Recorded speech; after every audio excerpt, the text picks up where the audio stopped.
Welcome back, everybody. Today on this Honda Odyssey, we're going to do CV shafts on both driver and passenger side, and I'm going to walk you through it, so let's get into it.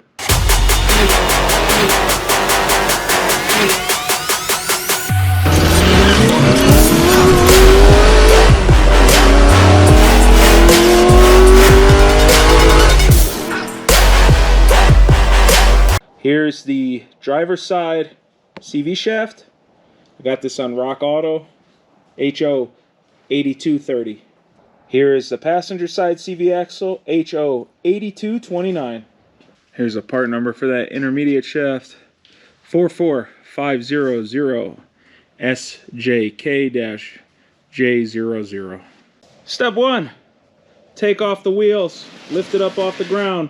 To break this hub nut loose, you have a couple options. The easiest option is tell someone to get in the car, turn the car on, push the brakes really hard, and then use a massive 36 millimeter socket.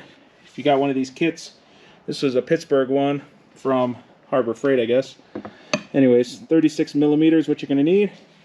And then I got a jack handle and a breaker bar. Now that you're underneath here, you have the ball joint.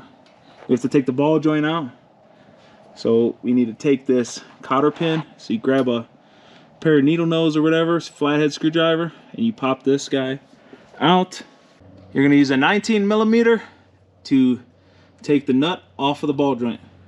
Now that this is disconnected, you're gonna have one person pull this away from the car, and the other person pull this out of the hub, and then you're gonna pull it out to the side. You have the axle out. Now you're gonna go up in here and you're gonna pry the axle, or just yank the shit out of it since you're gonna throw it in the garbage anyways, and it should pop out of the transmission.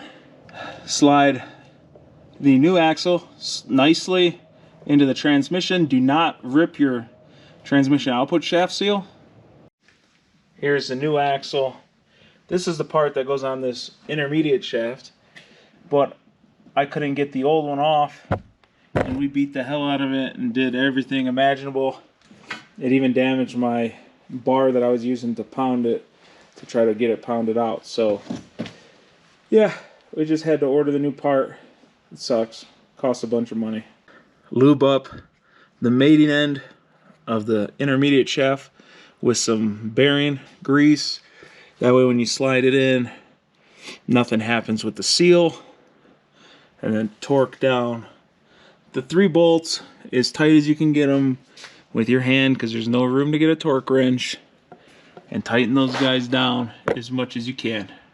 I lubed up the opening of the CV shaft, then you get it on, then you just give it a couple pounds like that, make sure it's fully seated, and then you're going to grab this side.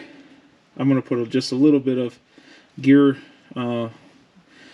bearing grease right here, just to help me slide it in and make sure the corrosion doesn't stick these things together in the future. Slide the new axle through the hub, and then just put this on.